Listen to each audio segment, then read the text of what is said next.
Saludos y bienvenidos a este nuevo vídeo que en principio va a estar alojado en mi canal de YouTube, en la lista dedicada al tema de los abusos sexuales durante la infancia, pero que va a llegar bastante más allá. El vídeo de hoy es un formato diferente, es una conversación, casi una entrevista, pero es más bien una conversación a micrófono abierto con Isabel Martínez y Silvia Aquiles, madres protectoras que llevan una década, más de una década, ayudando a visibilizar el horror que sufre una parte de la infancia en España.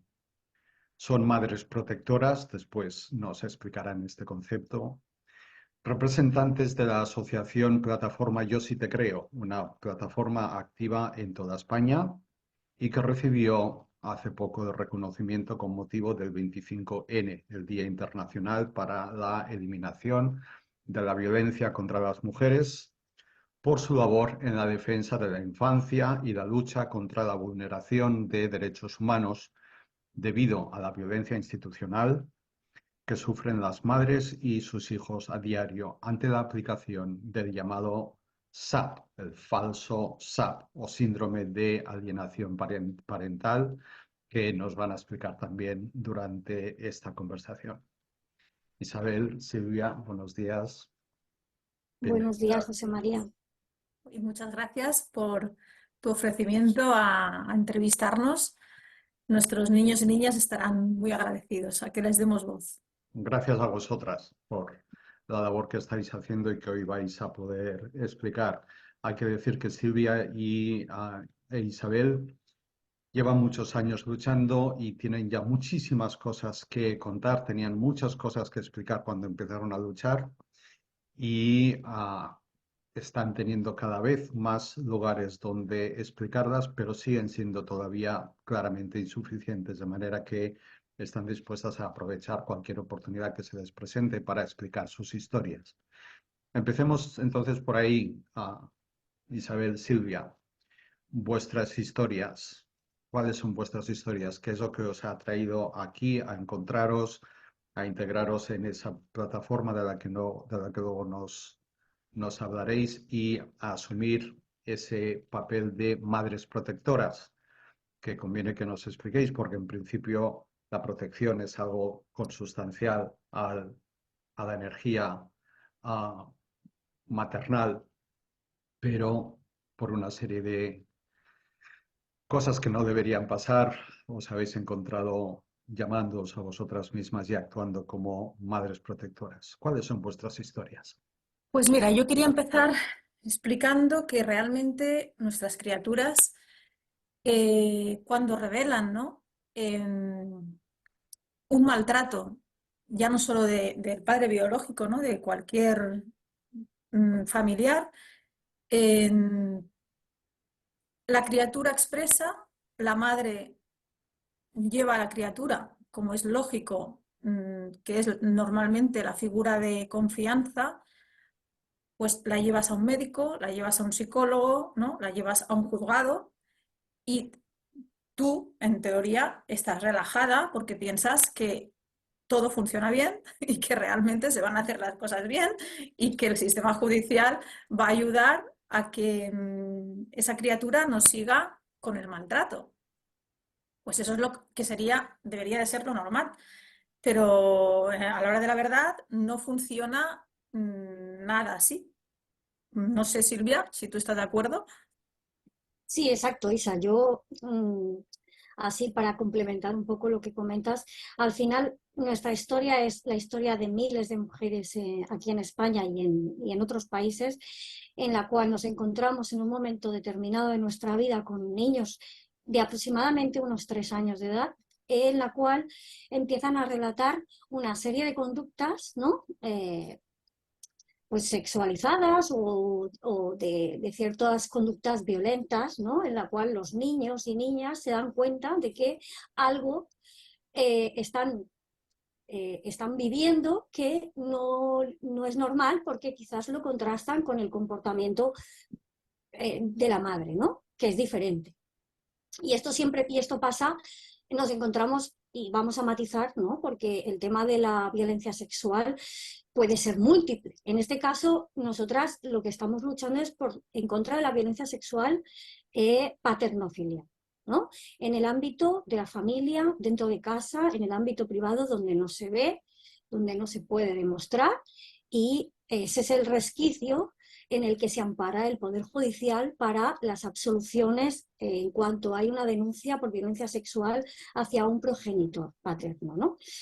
No sé si esto aclararía un poco la situación en la que nos encontramos muchas madres en España, en la cual el propio estudio de violencia institucional contra las madres y la infancia reciente, ¿no? De finales del 2023, si no me equivoco, En marzo del ya 2023. refleja, ¿no?, que en un 86% de los casos las denuncias por violencia sexual intrafamiliar hacia menores por parte de sus progenitores paternos son archivadas de facto, ¿no?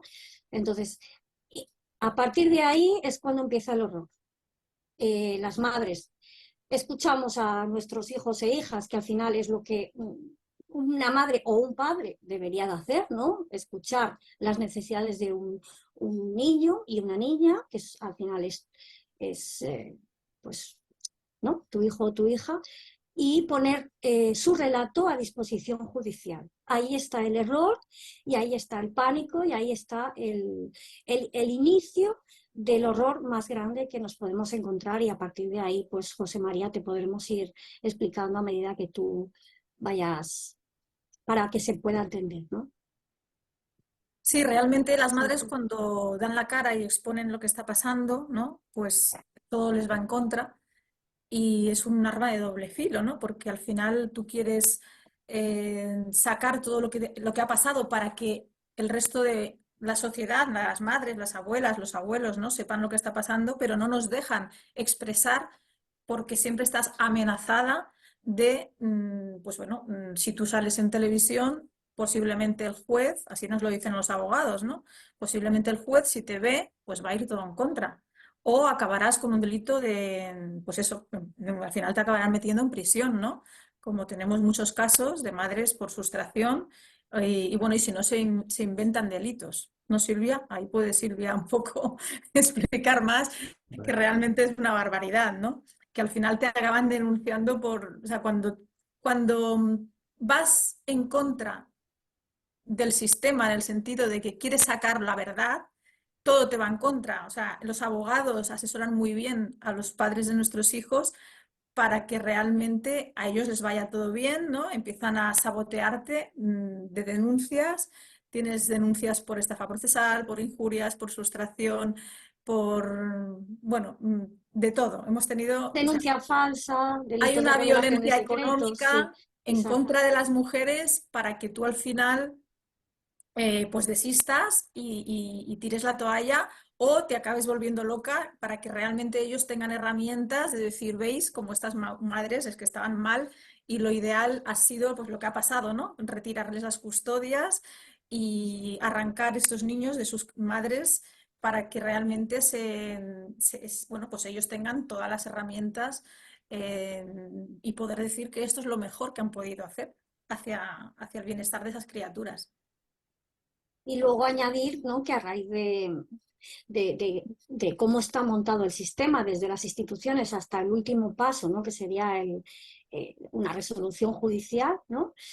Esto tiene un origen, y es que ya hacia el año 1600 y pico, que se creó el primer Código Penal napoleónico, este Código Penal, quien pueda acceder a él, porque esto se puede ver, ya aquí dejaba claro, ¿no?, que el hombre era el dueño de sus hijas e hijos, el dueño de su mujer. Si su mujer era adúltera o ¿no?, en algún momento pudiera hacer algo que pudiera parecer que está pues siéndole infiel, él tenía potestad absoluta para asesinar a su mujer e incluso a sus hijas e hijos. Entonces creo que ya esto, o sea, este primer Código Penal que se creó ya deja claro cómo es, o sea, que al final cambian las formas, ¿no? pueden cambiar las formas, pero al final el fondo sigue siendo el mismo, ¿no? El Claro, hecho ¿de de dónde que venimos? Es muy exacto, importante. de que ¿De el dónde venimos, no? patriarcado tiene ese poder y ejerce ese abuso de poder, y al final nosotros, las mujeres y las niñas y la infancia, somos objeto del patriarcado, ¿no? Y eso es una raíz, aunque parezca raro de entender, eso es un origen y la raíz de muchas de las violencias que se siguen sufriendo en este país, ¿no? Hacia las mujeres y la infancia, ¿no?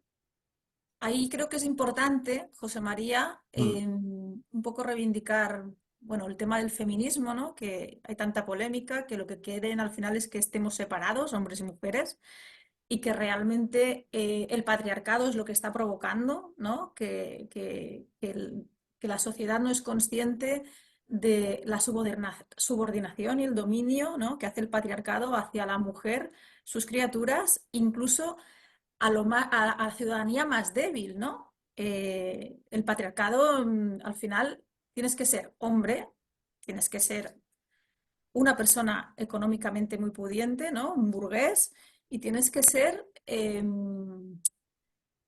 bueno, no puedes ser de otra raza, tienes que ser Blanco, blanco. burgués, varón y Y adulto, ¿no? entonces, El típico claro, BBVA que lo llamamos, ¿no? De eh, género. el feminismo lo que quiere es ayudar a todas las desigualdades, no solo a la mujer, personas que realmente tienen una discapacidad, abuelos, pues eso, gente de fuera de nuestro país. O sea, realmente la gente está muy equivocada de lo que es el feminismo. Entonces, tenemos que ser muy conscientes del patriarcado, lo que ha llegado a hacer. ¿Vale? A este mundo capitalista hizo también una ley que Silvia y yo a veces lo comentamos, ¿no? Que cómo puede ser que las bajas por maternidad que se crearon inicialmente, ¿no? En España o en este mundo fueron porque en las fábricas los obreros empezaron a morir, ahí los obreros, en las fábricas las tuvieron que tomar la decisión de que hubiera una ley donde apareciera 3 o 4 semanas de maternidad, porque se estaba viendo que los niños acababan muriendo, porque en ese momento las mujeres no solo trabajaban en las fábricas, sino que trabajaban en casa y eran las que cuidaban a los maridos, eran las que cuidaban y criaban a los niños, y esos niños acababan muriéndose y muchas mujeres acababan muriéndose. Y eso provocó que realmente los burgueses que eran dueños de esas fábricas dijeran: ¿pero qué estamos haciendo? Se nos están muriendo la mano de obra en el futuro. No podemos consentir esto.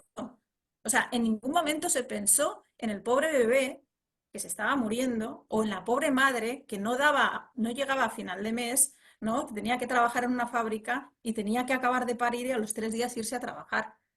Entonces, hay que crear esa conciencia en la sociedad de dónde estamos metidos, qué sistema tenemos patriarcal, donde un niño está gritando a voces, no solo con su voz, con su cuerpo, ¿no? Que los niños están en clase, están expresando, ¿no? Lo que les está pasando en casa, cómo tienen esas conductas sexualizadas, y ni los profesores, ni los directores, ni los hospitales, nadie hace eco de esas barbaridades que están viviendo estos niños. Todo el mundo mira hacia otro lado. Ya creo que es el momento de que esto ya salga a la luz, porque esto es una alarma social, donde todas las familias todas las familias hay abuso sexual y maltrato. La gente no quiere sacar a la luz lo que hay en las raíces de sus familias. Ujú. No sé si estáis de acuerdo, pero Bueno, creo que es o algo sea, así. yo no estoy de acuerdo en que todas las familias ocurra este tipo de conductas, evidentemente que no, pero es cierto que siempre ha sido un tabú social, ¿no? El hecho Y hoy en día, por H o por B, las niñas y los niños nos salen muchos más espabilados, más preparados, y a la que ven alguna conducta de contraste, pues la revelan. Y muchas veces la revelan con una naturalidad y expresan un placer, ¿no? Que ni son conscientes de que lo que están sufriendo realmente es una violencia sexual. Entonces, partiendo de ahí, pues es con lo que nos encontramos, que están apareciendo muchísimos más casos, porque ahora es como mucho más fácil encontrarnos con ese tipo de revelaciones, ¿no? y que antes era un tabú y ya desde casa, pues muchas madres también pues lo tapaban porque ya tenían esa cultura, ¿no? De que lo que pasa en casa se queda en casa. Y hoy, pues gracias a Dios que a este punto ya, ¿no?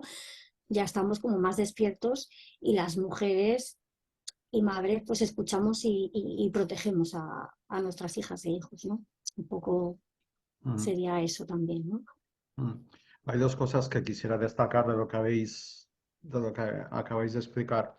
Una es que el abuso sexual ah, de que son víctimas menores está mucho más extendido de lo que normalmente se cree, de lo que socialmente se asume, mucho más extendido. Y segundo, que yo creo que es muy importante que hayáis explicado esto, y por eso lo quiero enfatizar, el hecho de que por condiciones históricas hay una rémora histórica de unos tipos de comportamientos individuales, pero también institucionales, que vienen de otras épocas, que vienen incluso de otros marcos legislativos que ya no existen, pero que todavía están ahí, y que son comportamientos individuales e institucionales, y ahora elaboraréis más sobre eso, que a la hora de la verdad son con los que muchas de las madres como vosotras se encuentran, aunque sean comportamientos que contradigan lo que en teoría la letra de las legislaciones actuales diga o de los derechos constitucionales contemplen. ¿Sí? Y se crea esa desprotección de la que estáis hablando y para ello una de las cosas que se ha estado utilizando es lo que llamáis el falso SAP, el falso síndrome de alienación parental, que entiendo que es una de las estrategias que se han estado utilizando consistentemente para luchar contra quienes lucháis contra el abuso. ¿Podríais explicar para quienes no conozcan, no estén al tanto del SAP, qué es el SAP, el síndrome de alienación parental? ¿Qué es, en qué consiste, cómo se utiliza y cuáles son las consecuencias de su utilización? Pues sí, empiezo yo, Isa, si quieres. Eh, bueno, el síndrome de alienación parental fue creado por Richard Gardner, ¿no? Que quien pueda tener un momento para entrar en Internet podrá, solo con ver y poner frases de Richard Gardner, podrá comprobar que este hombre era o sea, un pedófilo confeso, absolutamente. Él mismo se suicidó a puñaladas, quiere decir, ya denota el comportamiento, la perversión y el estado anímico y emocional de esta persona, ¿no? Eh, También hay un documental en HBO para quien lo quiera ver, porque este señor, Richard Gardner, defendió el caso de Woody Allen y Mia Farrow. ¿Vale? Woody Allen también abusaba de sus hijos. Esto es un documental real que existe y se puede ver para quien le interese. Este hombre creó el falso síndrome de alienación parental porque precisamente abusaba de sus hijos y su mujer pues quería protegerlos, ¿no? Como cualquier madre.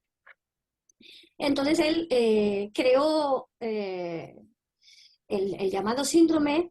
¿Y qué significa? ¿No?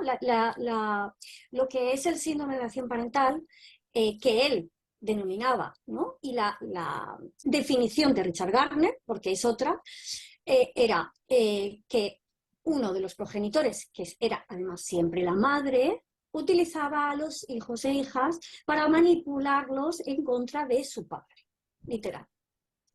Esta era la excusa que él creó o sea, que se extendió, vino de Canadá y en el 1985 llegó aquí a España. Evidentemente, pues para el mundo ¿no? de la pedofilia y toda la gente que tiene esta ideología pedófila, ¿no? Pues esto generó que se extendió tanto que se ha llegado a utilizar por parte de las instituciones para etiquetar a la madre y por el propio Poder Judicial. Esto significa, a partir de aquí, este síndrome, bueno, en realidad esto es para tapar los abusos que el pedófilo comete, ¿no? Y sobre todo siendo el padre. es una excusa. No sé si queda clara la explicación, pero es la explicación real, ¿no? Y además sabiendo que este hombre creó la editorial Creative Therapeutics, su propia editorial, donde hacía sus publicaciones y todas, pues, denotando su ideología pedófila. Y a partir de aquí, pues, aparte del síndrome de alienación parental, existen una serie de derivados que se han ido generando con los años, porque realmente está prohibido por ley utilizarlo. La ley 17/2020 aquí en Cataluña dice en su artículo 6 que el SAP, el síndrome de alienación parental, es violencia institucional. En la ley de violencia machista de Cataluña.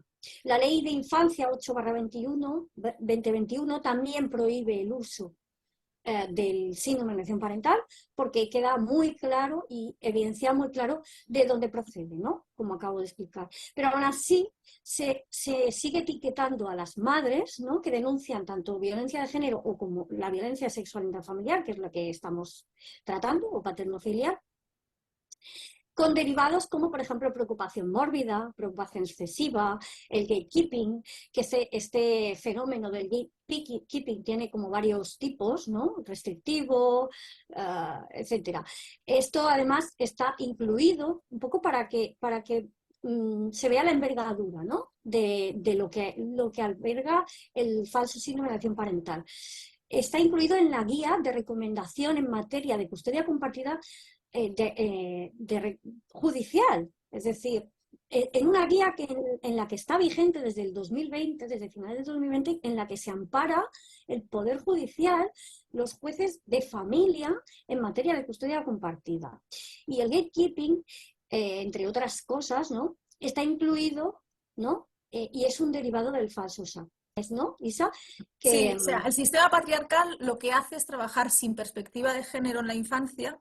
Por tanto, como bien ha dicho Silvia, hasta o sea, tenemos estas leyes, ¿no?, que no son conscientes de lo que están haciendo, ¿no? Por eso estamos pidiendo juzgados de infancia especializados, porque cuando hay maltrato no podemos utilizar un juzgado de familia normal. O sea, no es una separación normal, hay violencia, cosa que se nos contempla como una separación conflictiva, ¿no?, donde bien lo ha dejado claro Richard Gardner, ¿no?, en sus escritos, donde nosotras tenemos, bueno, todas las mamás tenemos informes de los psicosociales, que son los psicólogos judiciales y trabajadores sociales que trabajan en los juzgados, que ellos tienen esta idea de que si el niño dice que el papá les ha pegado o ha abusado de ellos, es porque la madre se lo ha metido en la cabeza.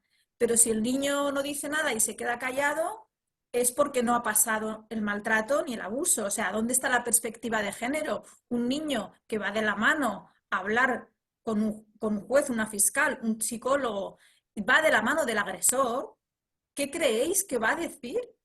¿Qué haríamos cualquier mujer que nos han agredido nuestros compañeros, ¿no?, nuestras parejas, y te obligaran a ir de la mano, ¿no? Tienes que vivir y dormir en el techo, bajo el techo del agresor, y encima vas acompañada, ¿no? O sea, al final retiras denuncias. Cantidad de mujeres han tenido que retirar denuncias porque no tienen dónde ir y tienen que acabar viviendo otra vez pues con su marido que les pega palizas cada día. Entonces, claro, estamos ante un sistema que realmente hay que hacerlo nuevo. Por eso pedimos juzgados de infancia, que realmente se escuche a los niños, pero no que se les escuche como ahora 20 minutos en una sesión judicial, que realmente no son expertos en perspectiva de infancia. No sé si me dejó algo, Silvia. Y todo esto viene por lo que decíamos de la síndrome, ¿no?, del síndrome de alienación parental, que lo que dice es que no hay que escuchar a los niños. Porque Exacto. lo que digan, aunque los escuches, no hacer caso de lo que diga el niño, porque es que la manipulación, el hechizo que ha hecho la madre en la mente de esta criatura es superior. Por eso nosotras hemos visto vistas judiciales en estos 11 años donde psicólogas y coordinadoras parentales delante de la jueza han dicho que es que esto, su señoría, lo que hay que hacer es arrancar de raíz. arrancarlos de raíz. O sea, estos niños no pueden estar con sus madres, hay que arrancarlos de raíz para que se desprogramen palabras textuales. Es que es aberrante lo que está pasando. Exacto, y continuando a colación de lo que dice Isa, justo una de las terapias, ¿no? Que Richard Gardner generó, porque claro, ante una enfermedad, ¿no?, de la madre y de estos niños, ¿no?, que están manipulados por su madre, hay que buscar un antídoto y hay que buscar una terapia, ¿no?, para que los niños amen a su padre, ¿no?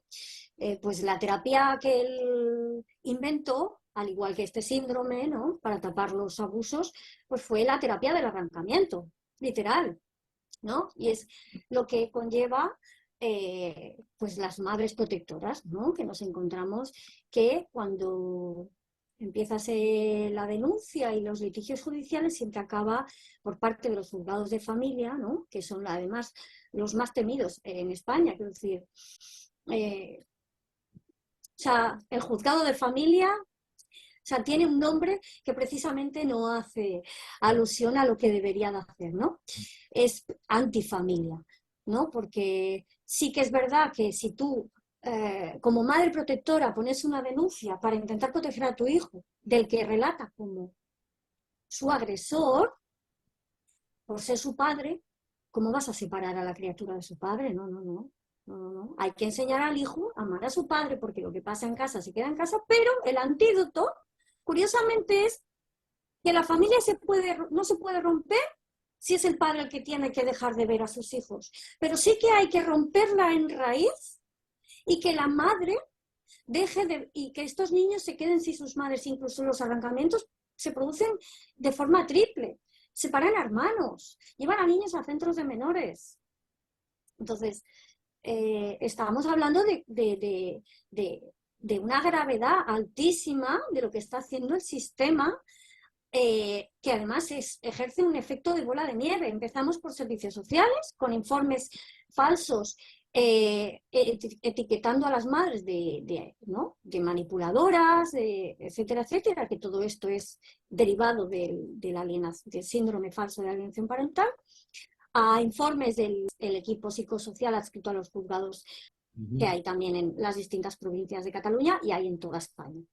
Entonces, estos equipos psicosociales son todos, y públicamente ahí, o sea, se puede buscar, tenemos documentación que acredita que estos profesionales que llevan años trabajando aquí son pro-SAP, son de ideología pro-SAP. Por lo tanto, es un bucle, un efecto de bola de nieve que genera unos informes que ya no es que nos perjudique a las madres protectoras, sino lo que está perjudicando es a la infancia.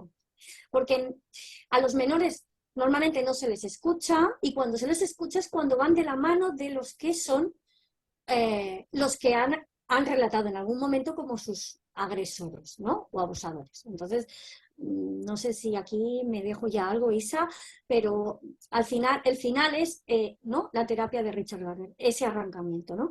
Y los niños al final se quedan sin su madre, sin o su el madre. referente protector. Y luego la violencia vicaria que se recibe, ¿no? Porque al final, claro, estos niños también se retractan muchas veces. Para salir de esa casa de acogida tienes que escribir una carta donde dices que, bueno, pues que te has inventado los abusos de tu padre. Y entonces, hasta que no tienes esa carta bien escrita, no sales de esa casa de acogida, y entonces es cuando te pasan a vivir con tu padre, que abusó de ti, pero bueno, como tienes un hermanito o una hermanita, también quieres vivir. Lógico, no quieres estar en una casa de acogida, quieres ir a vivir al menos fuera de esa casa de acogida, donde muchas veces estás sufriendo maltrato y abusos sexuales, que eso ya lo sabemos todos, ¿no? Bueno, a nivel de las fundaciones que hay detrás, hay muchísima información publicada que si todos investigáramos, pues veríamos barbaridades, ¿no? Donde hay un dinero detrás que está promoviendo, que eso si queréis ya hablamos más adelante, ¿no? Sobre cómo la infancia, ¿no?, que haya problemas dentro de la infancia, da mucho dinero a la gente que hay detrás, ¿no? No salen hasta que por escrito dicen que sus padres, que no es verdad que el padre esté abusando de ellos. ¿Esta es la película?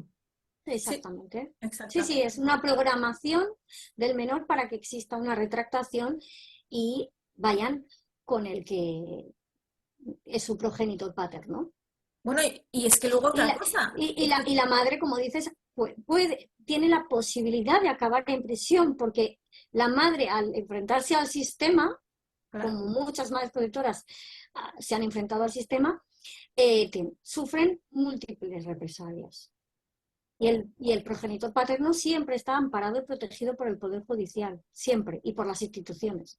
Luego también hay miedo, hay mucho miedo de profesionales que nos han confesado que sí, que lo ven muy claro, pero que ni se les ocurre denunciar ni van a hacer nada, ¿no? Porque también hay muchísimos tipos de violencia machista, entre ellas la violencia de segundo orden, que el síndrome de alienación parental las abarca todas, ¿no? La eso, todas. económica, la vicaria, la de segundo orden es la que sufren múltiples profesionales, como pasó en el caso de Infancia Libre, en el cual prefieren creer que los profesionales también son capaces de manipular a esos niños y a esas niñas, ¿no? Que han demostrado en sus informes que existen esos abusos, ¿no? A que las historias puedan ser reales del relato de esa infancia, ¿no? Luego también se juega con la... Claro, en el momento que un niño lo dejan tantos años con su agresor, el sistema que tiene, ¿no? El niño lo que hace es olvidar, porque tiene que sobrevivir. Entonces, eso es lo que va también a favor, ¿no? de los agresores y de la justicia, ¿no? Que estos niños se quedan bloqueados hasta que no hacen terapia cuando son adultos, no empiezan a recordar. Entonces, ¿qué está pasando? Pues que muchos niños cuando tienen 18, 20, 25, 30 años, por supuesto que aparte de que no quieren saber nada de la infancia que han tenido, ¿no?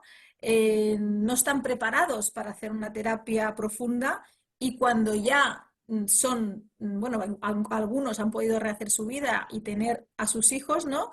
Es cuando les ha salido todo y han empezado a recordar, ¿no? Y a ver en su mente las barbaridades que en su infancia han pasado.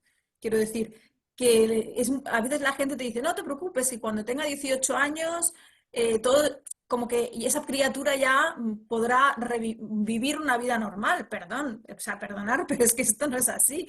Y un niño no es cumplir los 18 años y decir, pues ahora resulta que quiero, ¿no? Quiero remover todo lo que he vivido y quiero saber si es, que es mi madre o es mi padre el que tiene razón. O sea, la violencia vicaria es tal, ¿no? Que realmente es muy complicado. Hasta que no estás en el problema no eres consciente de la gravedad, ¿no? De lo que puede llegar a pasar. Y luego una cosa que es importante, que también creo que las madres y las personas que nos estáis escuchando, a la hora de reflexionar sobre cómo no vamos a dejar de luchar las madres por nuestros hijos. Yo siempre pensé, a ver, yo no sé cómo acabaré la situación, pero yo lo que quiero evitar es que mi hija un día se tire por un balcón, porque realmente no me lo voy a perdonar. O sea, yo he perdido 11 años de mi vida, me ha arruinado, me estoy dejando mi salud, he dejado de hacer muchas cosas porque no te da la vida. Tu mente está no todo el día, pero sí que está, por supuesto, si ves a tu hijo que no está protegido y que no está siendo, bueno, como que tú quieres que tu hija y tu hijo sea libre. Tu cabeza no desconecta tu cuerpo. Yo tengo aquí una cosa en el pecho que todavía lo tengo desde que mi hija me relató todo lo que me relató. O sea, realmente no podemos mirar hacia otro lado si eres una persona equilibrada. Entonces, ¿qué está pasando aquí? Que nos están juzgando, ¿no? Nos dicen que tenemos algo, que estamos etiquetadas, pero es que realmente que se ponga la gente en nuestro lugar. Es que nuestros hijos mm, pueden acabar suicidándose. Que hablamos de una cosa muy seria. O sea, no estamos hablando de que los padres no sé cómo explicarlo, pero es una situación tan irreal que tú creas que la justicia, ¿no? Y que el sistema está ahí para ayudarte y para protegerte y que ves que estás sufriendo violencia por todos los lados, vas al ambulatorio, al colegio tú estás etiquetada de algo que tú no eres. Por lo tanto, te están tratando, estás recibiendo violencia constantemente por todos los lados. Entonces, nuestras madres no todas soportan esto. O sea, tenemos muchas madres con depresión en la cama, tomando medicación y que no pueden escuchar ni explicar su historia porque ese miedo constante de que todo el mundo te prejuzgue, ¿no? Es muy doloroso y más encima cuando no tienes a tus hijos, que los tienes, los ves un día cada 15 días en un punto de encuentro 1 hora. O sea, la situación es aberrante. Sí, porque siempre te encuentras con el que dirá, ¿no? Con la gente, lo primero que dice, pues algo habrá hecho. Es el prejuicio, ¿no? Al final social siempre. Yo a colación de todo lo que, si me permites, José María, todo lo que ha dicho Isa, me gustaría dejar claro que al final lo que nosotras estamos explicando, absolutamente todo se puede documentar. Hasta tal punto que nos hemos movilizado, las madres protectoras, porque precisamente pues, el movimiento nació de esto, ¿no? De la cantidad de represalias que estábamos sufriendo a nivel penal. Pues nos hemos movilizado hasta tal punto de que hemos ido a pedir ayuda, ¿no? A la ONU, al Comité de la CEDAW, al Comité de los Derechos del Niño, a diferentes organismos internacionales. Hemos ido al Parlamento Europeo, hemos ido a diferentes estamentos internacionales. Entonces, a raíz de estas denuncias y estos informes que hemos metido a nivel colectivo, han salido varios comunicados. Hay como 3 o 4 comunicados de la ONU. Me gustaría hacer mención a una frase muy importante de un comunicado de la ONU que salió el 9 de diciembre del 2022, a raíz de denuncias a nivel colectivo que nosotras hemos ido metiendo allí, ¿no? Y dice así: los menores en España están expuestos a la violencia y los abusos sexuales por un sistema judicial que no les protege de los padres abusivos, dijeron expertos de la ONU, que pidieron al gobierno de España, garantizar que sus tribunales superen los prejuicios contra las mujeres y aplicar un enfoque centrado en los niños y de género. Aún en los casos en los que existen antecedentes de violencia doméstica o pruebas de maltrato, las decisiones judiciales a menudo favorecen a los padres varones, incluso en aquellos casos en los que existen motivos razonables para sospechar que abusan hacia los niños y sus madres, sostuvieron. Creo que esto describe exactamente la violencia institucional de la que estamos hablando y que desde fuera, ¿no? Desde estamentos internacionales tan reconocidos como la ONU, están exponiendo y denunciando lo que España está haciendo con nuestra infancia, ¿no? Al final las madres somos adultas y podemos gestionar mejor o peor o pelear de una forma o de otra. La infancia está completamente desprotegida. La infancia no existe, ni se la escucha ni existe, ¿no? De hecho, hay muchas de las personas que nos hemos ido encontrando, ¿verdad, Isa? Como por ejemplo coordinadores parentales, que hablan precisamente te dejan claro que la voz del niño y la niña no tiene ningún valor, que al final es el padre y que hay que arreglarse con el padre, es decir, porque si no entras en la etiqueta del conflicto parental, que lo llaman, y el juzgado de familia, cuando existe un conflicto parental, los niños se van siempre con el progenitor paterno, da igual lo que haya pasado, da igual los procedimientos penales que haya abiertos o cerrados, que la madre es la que tiene que sufrir, es decir, la violencia vicaria, ¿no? Que sería la violencia secundaria a la violencia de base, la ejerce el propio sistema también, ¿no? No sé Bueno, si... al final llevamos tantas generaciones que la infancia, ¿no? Están viviendo las criaturas con miedo que ya lo damos por hecho de que es lo normal, porque realmente, claro, antiguamente no se identificaba el miedo, ¿no? Tu padre, tu abuelo era agresor, tu padre también, o tu madre, ¿no? Y los niños vivían con ese miedo. Ahora resulta que, claro, el sistema hace lo mismo, ¿no? Estos niños pues siguen viviendo con miedo. Y es que no sé si habéis escuchado una sentencia de una jueza que realmente ayuda, que es sobre el tema de la violencia vicaria, y ayuda a esa niña y expone en la carta que realmente una de las cosas que quiere hacer la jueza es que esa niña deje de vivir su infancia con miedo. O sea, es que es muy importante tener una mente, ¿no? Y o sea, que emocionalmente tengas una infancia tranquila y en paz. Y que te sientas libre de hacer y decir lo que tú quieres, ¿no?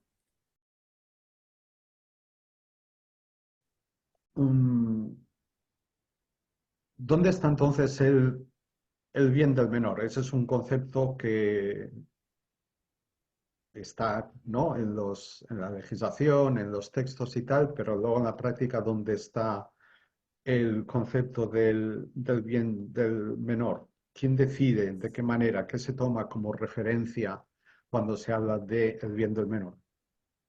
Pues Justamente el mira, interés superior del menor está en manos del interés superior del progenitor, del hombre, ¿no? En los casos, ¿no? En estos casos en los que hablamos en concreto, ¿no? No sé, Isa, si quieres añadir alguna cosa.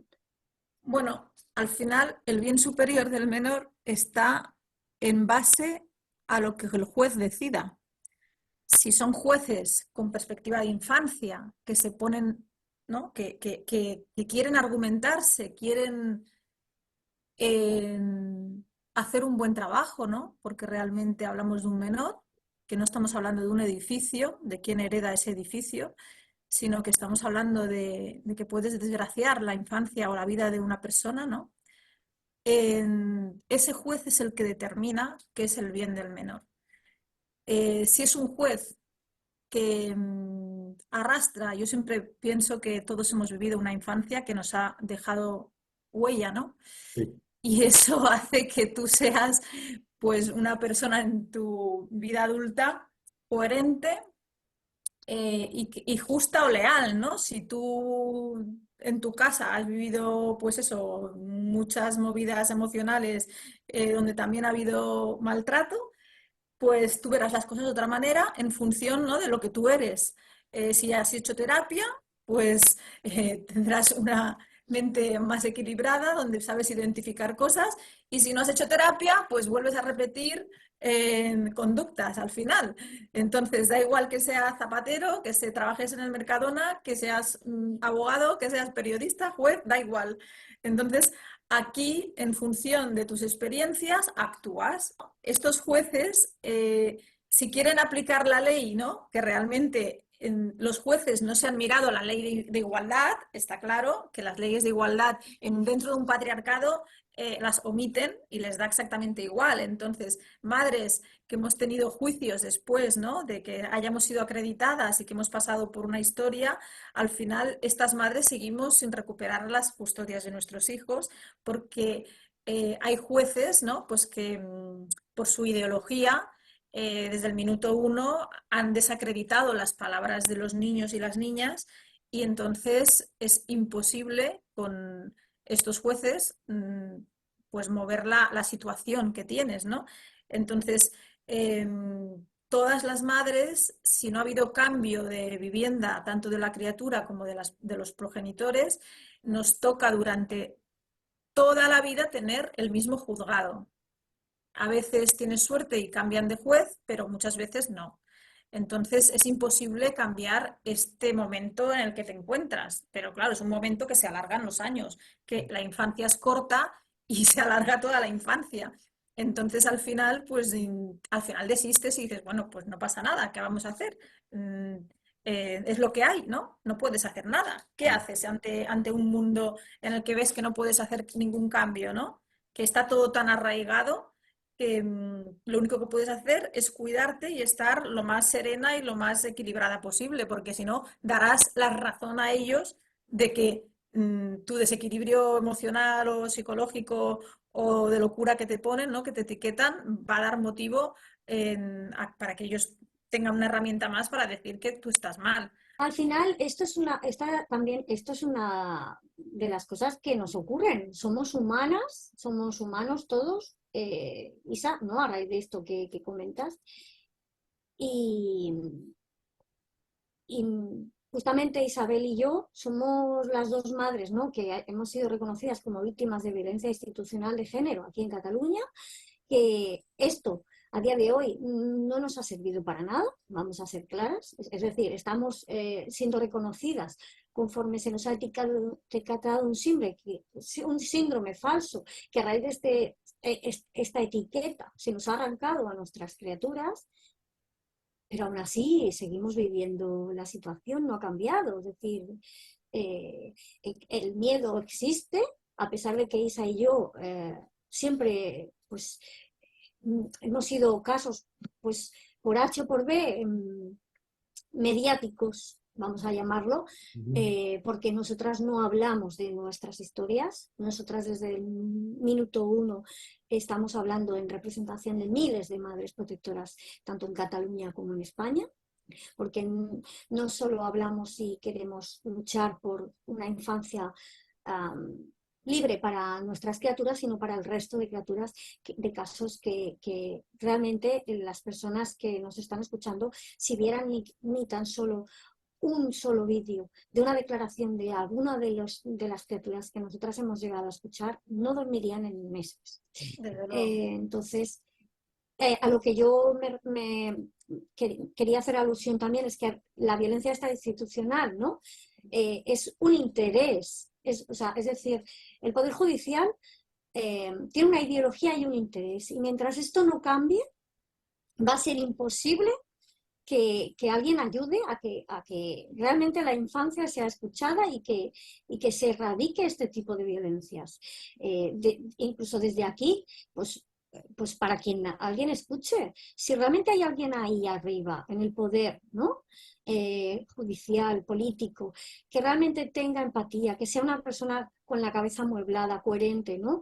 Que esté en contra de este tipo de conductas y que entienda que la forma de violencia a la que sufren nuestros hijos e hijas cuando se nos arrancan solo por el mero hecho de haber hablado y haberse defendido como cualquier ser humano en este mundo es la práctica más habitual y el sufrimiento mayor. Si esto creen que les llama la atención lo suficiente como para poder pues contactar con nuestra plataforma, ¿no? La plataforma Yo Sí Te Creo, para de alguna forma colaborar, ayudar, ¿no? O sea, nosotras queremos que esto se resuelva, no pedimos nada más. Que no se repita. Estamos cansadas, años de litigios judiciales, embargos, denuncias, condenas en costas, procesos penales que nos encontramos muchas veces nosotras, en cuanto a que los procesos penales, también he de decir, de los paterfamilias siempre son archivados en cuestión de meses. Las mujeres tenemos que pasar por juicios penales y por condenas penales, ¿no? Que luego, antes de terminar, queremos recordar uno de los casos en los cuales, pues por parte de la plataforma Yo Sí Te Creo, que queremos hacer también un llamamiento para que se pueda ayudar a esta mamá, porque realmente somos muchísimas y sobre todo lo que quiero remarcar es eso, es que es el interés y la ideología. O sea, nosotras muchas veces decimos, ¿no? Como querías también supongo decir, Isa, que realmente hay una falta de formación, hay una falta de perspectiva de género, una falta de perspectiva de infancia. Muchas veces hay un desconocimiento, pero para mí no justifica. O sea, el Poder Judicial, ojalá, ¿no? Como esta jueza que ha nombrado Isabel, ojalá se multiplicara esta jueza por 1000, ¿no? Porque para una jueza, ¿no? que se comporta de esta forma, de forma objetiva, incluso escribe cartas al menor o la menor para explicar el por qué la ha protegido y que la ha tenido en cuenta en su declaración, esto no existe. Esto no existe.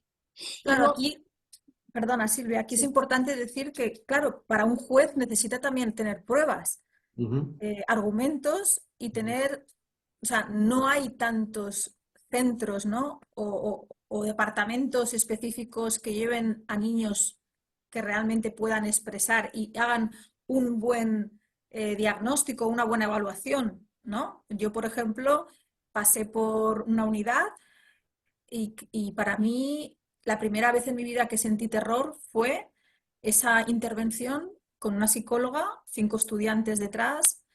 em, Mi hija estaba delante y yo dije que por qué tenía que explicar toda mi historia delante de mi hija, que yo no habría hablado delante de mi hija nada mientras tenía esa orden de alejamiento y que, bueno, esa mujer se me puso como una loca diciendo que quién era yo sin denunciar, sin tener pruebas, que esa orden de alejamiento la iba a levantar ella en 2 sesiones y que qué pena que ese hombre llevara 15 días, no llegaba a un mes sin ver a mi hija, que quién era yo para denunciar.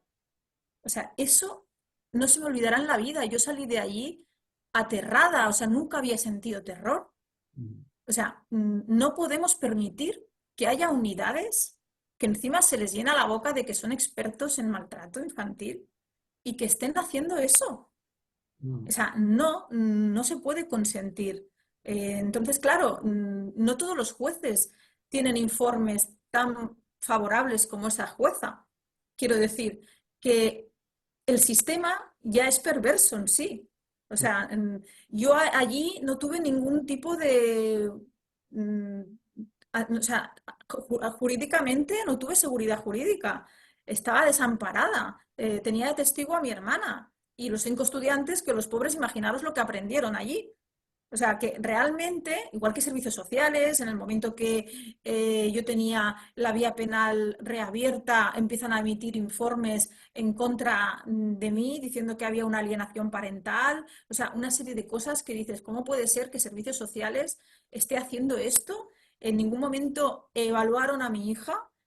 O sea, que realmente, claro, hay juezas que no tienen herramientas. Yo tuve la suerte de poder hablar con mi jueza, que me la encontré un día en un evento y le expuse y me dijo, claro, es que tú tenías el informe con la preocupación mórbida. Entonces, claro, yo me fijé en eso. Quiero decir y esa señora a lo mejor ha hecho otros juicios muy bien y habrá ayudado a niños, pero que hay que tener en cuenta muchas cosas. Entonces, cada uno, pues lo que hemos dicho antes, ¿no? En función de tu formación, de tu ideología y de tus experiencias vividas en tu infancia o en tu vida, pues al final actúas. Y luego están los que, madre mía, yo estoy aquí en mi puesto de trabajo y soy de los que hago lo mínimo posible. No Mm. me quiero enfrentar a un juez, no quiero ir a, pues bueno, pues dedícate a hacer fotocopias, pero no trabajes con niños, ¿no? Pero al Mm. final da igual que seas profesor, que seas trabajadora social de un ambulatorio, da igual. Si trabajas con niños tienes que implicarte y si no, pues cambia de profesión. Sí, al final, por encima de la formación, de la trayectoria, tal, siempre está el grado de conciencia, el punto de conciencia en el que la persona esté, que es de donde salen las decisiones que toma y las cosas que hace. Vosotros tenéis algunas propuestas, ¿no? Antes de tener esta conversación hemos intercambiado un poco de información y hay algunas cosas muy concretas que proponéis que quisiera que intentarais explicar para quienes estén escuchando esto. Habláis de que pedís un registro de los procedimientos penales archivados y habláis también de la coordinación de parentabilidad. ¿Podéis explicar esas dos cosas? Y empezamos por ahí. Empiezas tú, Isa, y luego Sí, hablo el yo tema de de la los coordinación. registros, sí, el tema de los registros es muy importante y datos y sacar estadísticas, porque claro, realmente cantidad de madres o de procedimientos que se han abierto a nivel penal por abuso sexual o maltrato, ¿qué ha pasado? Que como no hay pruebas suficientes, se archivan. ¿Qué pasa con este registro de que se archivó? Porque, en mi caso, porque la UFAM dijo que la madre tenía una preocupación mórbida, perdón, con riesgos de romper lazos de afiliación con el padre. Por lo tanto, esto es un SAP como una casa. Entonces, yo soy un ejemplo, pero cantidad de casos que se han archivado por lo mismo, ¿no? Que no se contabiliza en ningún sitio, no hay ningún registro a nivel del Consejo del Poder Judicial ni en ningún lado. Entonces, necesitamos registrar para poder identificar lo que está pasando, que eso es lo que nos va a costar más, porque al sistema no le interesa, Claro. ¿vale? Pero pedimos eso. Y luego el tema de la coordinación de parentabilidad, pues yo no he tenido ningún coordinador, he hablado mucho con madres, pero eso es mejor que lo hable Silvia, que ella es más experta en el tema. Bueno, al final yo voy a resumir un poco lo que es esta figura. Esta figura viene aquí a España y nace de la mano de Richard Gardner también. Fue otro invento para la terapia de la amenaza, ¿no? De Richard Gardner, es así. La etiqueta, el arrancamiento y previo al arrancamiento pues se ideó la figura de la terapia de la amenaza con la creación de la coordinación de parentalidad. Pues la coordinación de parentalidad no es más que la terapia que ejerce una persona para revincular forzosamente, es una revinculación forzosa del niño o la niña o adolescente con el progenitor rechazado independientemente del motivo que sea, independientemente de si sufre maltrato o si sufre violencia sexual o independientemente del resto, porque es al final su padre y pues cómo va a separarse y a dejar de tener relación con su padre, ¿no? Entonces, pues para esto se generó, en 1990 llegó aquí en España. Es una figura que no está regulada en España, hay que decirlo. Se creó un máster ad hoc para generar la formación pro SAP absolutamente de esta figura, que realmente no está regulada y que se trata y tiene un tratamiento de auxiliar del juez. Esto también. Es el brazo ejecutor, exacto, de lo que dice el juez. Exacto, eso se autodenomina auxiliar del juez. Cuando para ser auxiliar del juez creo que habría que ser un juez, ¿no? También, ¿no? Y luego, no, es que no me quiero dejar nada. Esta figura tienen un reglamento, ellos, que se han generado ellos mismos.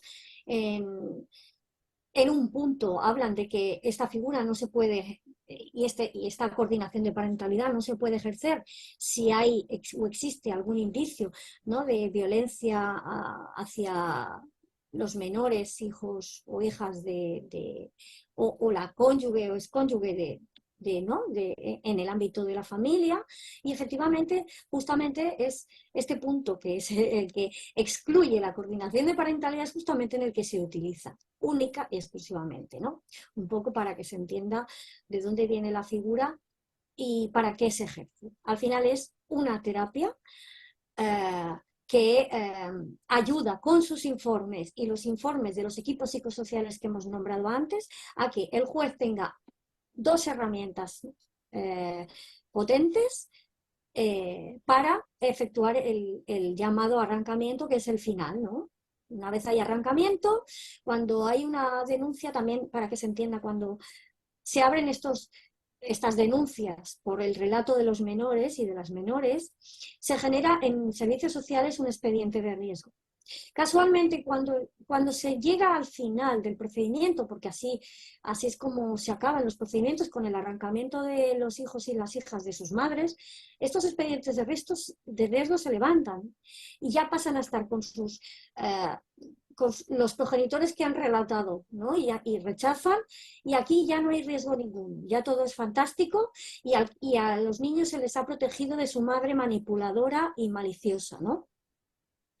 Y bueno, creo que no me dejo nada al respecto de la coordinación de parentalidad. Isa, no sé. Sí, yo quería comentar que las coordinadoras parentales también lo que hacen es, tú como madre, después de todo el periplo de, bueno, todos los procedimientos y que estás angustiada, porque además no solo es el tema judicial, es que tus niños todavía, como no sabes qué va a pasar, pues los llevas a un psicólogo porque no están bien.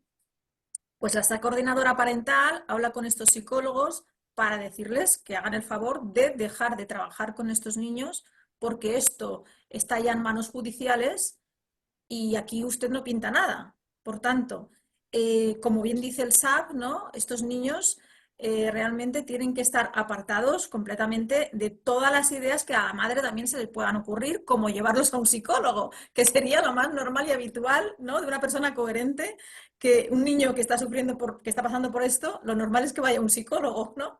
Pues no, aquí hay que hacer todo lo contrario. Es más, cuando estos niños son arrancados de las madres o las madres no tienen la custodia, como yo que no tengo la patria potestad de seguimientos médicos, o sea, de tratamientos médicos médicos y psicológicos respecto a mi hija.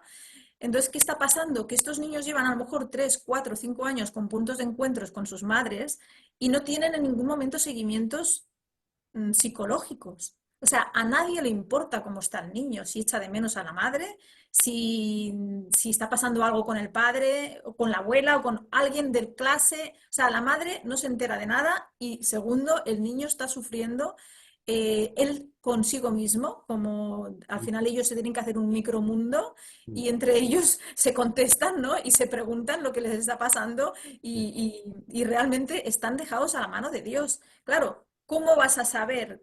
O sea, a nadie le interesa, ¿no? Sacar la verdad, porque realmente es tan grave lo que se ha hecho que ahora se les está yendo de las manos, claro, a esta gente, ¿no? Porque realmente estamos consiguiendo, y por supuesto que estos niños cada vez tienen más herramientas, estamos en otra década, y estos niños cuando acaben, pues ya su infancia y empiecen en la edad adulta, tienen muchas más herramientas que antaño. Quiero decir que al final esto se acabará sacando y saliendo la verdad, pero es una pena, ¿no? Que no obtengan ningún seguimiento psicológico, porque bueno, al final lo que ellos quieren, ¿no? El sistema es que acaben silenciados para el resto de sus vidas. O sea, entonces, algo que tenemos en común, o sea, algo que hay que decir que tenemos, como dijo Rem, ¿no? Nuestra relatora de la ONU, Rem Salem. Salem, que esto tiene un patrón común.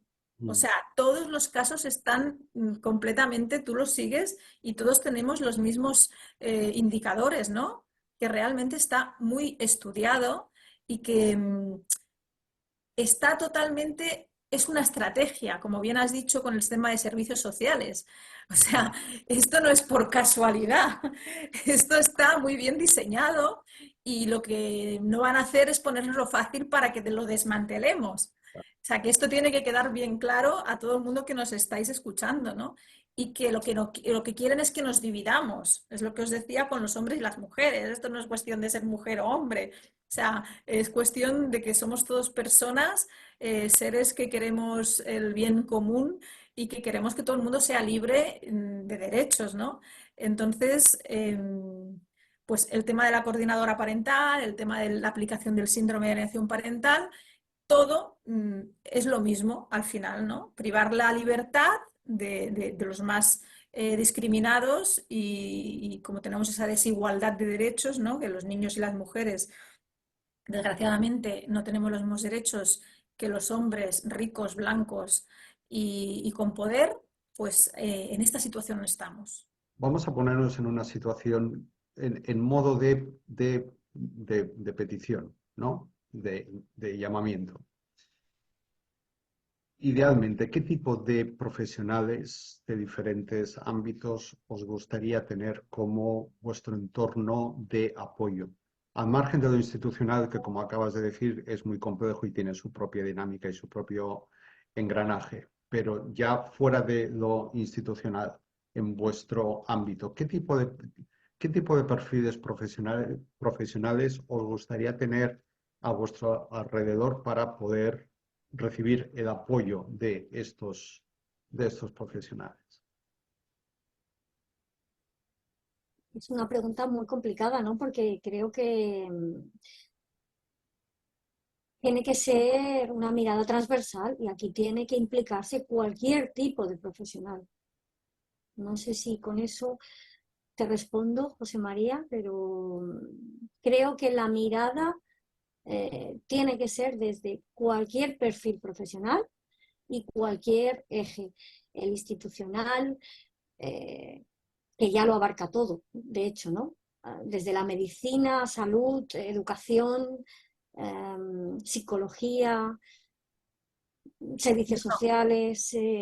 Incluso te diría parlamentarios. Quiero decir que nosotras tuvimos Exactamente. una época que tuvimos una parlamentaria muy implicada para que esto se dé la vuelta. Pero claro, es lo que decimos, necesitamos de todos los profesionales. Al final hablamos de la infancia que es el futuro de la sociedad, ¿no? Y tenemos que estar todos implicados. O sea, Sobre- aquí hay que generar una formación, una conciencia a toda la sociedad. Da igual, Mossos, trabajadoras sociales, es que todo el mundo, ¿no? Porque tú vas por la calle y si ves a un abuelo o a una mujer, que es que me da igual que sea un hombre que una mujer, que está pegando bofetadas a su nieto, o sea, tenemos que decir pero ¿qué está pasando? O sea, ¿usted cómo puede hacer esto a ese niño? O sea, es que normalizamos todo y nadie nos metemos en la vida íntima de los demás, porque nos da miedo, pero no tenemos que permitir la violencia en nada, en ningún sitio, ni siquiera la agresión verbal. O sea, la gente trata mal a la gente y lo consentimos. O sea, hasta que no se corrija eso, no desaparecerá la violencia de género. Y que también hay hombres agredidos, pues claro que los hay, porque hay mujeres que tienen desequilibrios y gente, o sea, pero desgraciadamente es el hombre el que más incide en esto y el que más abusa sexualmente. Ya sabemos que hay un 1%, un tanto de madres que también lo hacen, pero la cosa está en que tenemos que buscar la solución y la solución es creando conciencia a toda la sociedad. un perfil, perdona Isa, no sé si has Ya terminado. está, ya he acabado. Un perfil profesional muy importante para las madres protectoras realmente, que es un arma de doble filo para nosotras, porque a la vez que puede ayudar, también nos ha ejercido mucha violencia también, ¿no? Y es el ámbito del periodismo. Entonces, necesitamos que realmente el periodismo se implique eh, de una forma amplia, ¿no?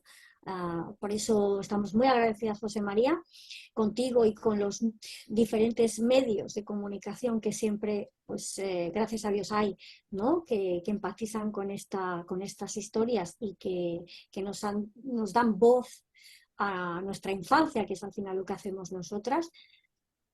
Y creo que la mirada desde el periodismo tiene que cambiar porque son muy poquitos medios de comunicación realmente que se implican a la hora de la verdad y es un perfil muy, muy importante y que sí que se ha implicado para sacar casos mediáticos, ¿no? Como los temas de infancia libre y desacreditar vinculados a un momento social y político concreto, ¿no? Para vincular la Asociación Infancia Libre con un partido político concreto, ¿no? Y hacer campaña de destrucción, ¿no? Porque al final es todo al final es todo política e intereses económicos. Entonces, creo que más allá de todo eso hay que ampliar la mirada y pues que realmente haya una implicación real, ¿no?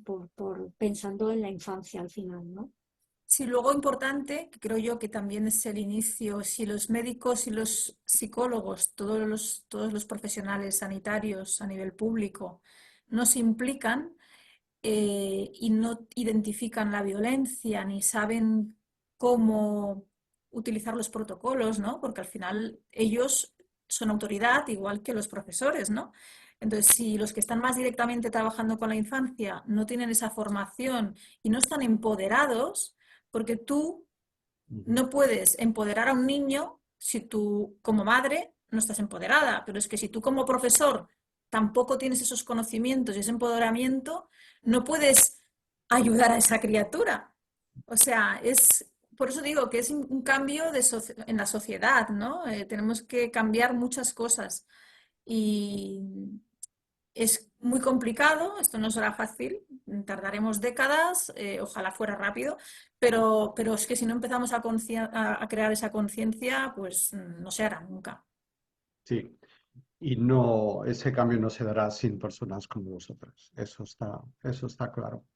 Este es un buen momento para explicar que una de las intenciones de tener esta conversación, que ya está llegando al final, es precisamente dejar constancia grabada del testimonio de Silvia e Isabel, que pudieran explicar todo lo que quisieran y pudieran en el tiempo limitado que tenemos para después hacer correr esta conversación por las redes, difundirla, moverla. Entonces, a quienes vayáis a ver este vídeo, esta conversación, os animo, os invito, os pido que si habéis escuchado cosas que realmente os han llegado, como espero que sí, que no tengáis ningún apuro ni os impongáis ninguna restricción a la hora de compartirlo en vuestras redes con personas a las que conozcáis o incluso con profesionales de cualquier ámbito que conozcáis que pensáis que pueden estar interesados en acceder a esta información y en echar una mano en hacer algo, porque como han dicho muy bien Isabel y Silvia, el bienestar de los menores es asunto de todos, no solo de la madre de cada niño, del padre de cada niño, es asunto de todos, de los que tienen hijos y de los que no los tenemos, de aquellos cuyos hijos no sufren este tipo de situaciones y de aquellos cuyos hijos sí las sufren. El bienestar de los menores es asunto de todos y por lo tanto a todos nos incumbe hacer todo lo que buenamente podamos para contribuir a mejorar esta situación y a que el abuso del menor desaparezca de la faz de la tierra. ¿Alguna cosa que queráis añadir? Sí, yo quería decir que tenemos una compañera que lleva muchísimos años de lucha, 5 años sin poder abrazar a su hija, y que estamos, como todas, totalmente arruinadas y necesitamos ayudarla. Le han pedido 15.000 euros de costas judiciales, el Supremo, y a través de Feminismos Prospe en Facebook, en Instagram, en Twitter, están todos los enlaces para poder colaborar. Si son 5 euros, 5 euros, cada uno lo que pueda. Pero bueno, pues eso, pedimos por favor que ayudemos a Patricia y ahí también verán, porque habrá enlaces donde podrán contactar con más información sobre este tipo, y luego nuestro mail de contacto, que es plataforma yo sí te creo @gmail.com, ¿verdad, Silvia? No me he equivocado. Sí, Sí, Y los gracias, sí, gracias a ti por yo, todo esto, por toda la visibilización que nos vas a ayudar a tener. yo Y aparte del correo que nombra Isa, quien quiera ver un poco lo que la línea de ruta que ejerce la plataforma, puede entrar en el Facebook y en el Twitter también, ¿no? Que también hay Twitter y Facebook de la plataforma Yo sí te creo. Y luego desde aquí hacer un llamamiento.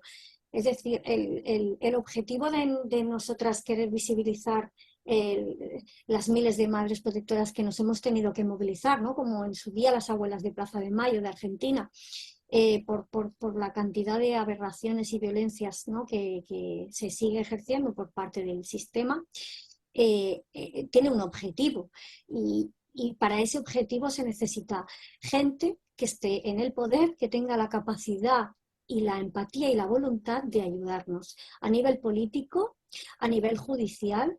Necesitamos revisión de los casos en los que estamos aún en arrancamientos, revisión revisión de los casos y que algo haya, ¿no? Que se pueda revertir estas situaciones de violencia. No podemos permitir que la infancia tenga que esperar a cumplir 18 años para que, no sé si me explico, no quiero matizar más detalles porque sería desagradable, en cuanto a que no podemos esperar. La infancia solo pasa una vez es muy corta. y el momento es ahora.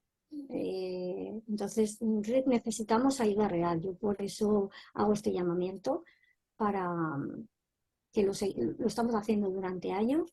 Y bueno, si dentro de toda la visibilización levantamos una conciencia con cara y ojos, ¿no? Pues, pues podremos dormir y seguiremos el día de mañana con más fuerza para seguir luchando, ¿no? Porque esto es peor que una pandemia y peor que un cáncer. Así que muchísimas gracias, José María, también por querer visibilizar todas estas historias y toda esta problemática y patriarcal y machista, ¿no? Que todo al final, como hemos explicado, tiene un origen. y, y un interés. Sí. No, gracias a vosotras por todo lo que hacéis y por dar la cara en nombre de tanta gente. Todos los enlaces que queráis aportar los pondremos debajo del vídeo, ¿no? Perfecto. El Feminismo Prospe, la plataforma, todo lo que queráis lo pondremos debajo. Ahora terminaremos aquí la grabación de la conversación, luego seguiremos nosotros unos minutos, pero quiero agradecer a quienes hayáis estado viendo el vídeo hasta el final, que hayáis escuchado a Silvia e Isabel y os animo a echar una mano en la forma en que cada uno buenamente y sinceramente pueda. Muchas gracias a quienes lo habéis visto.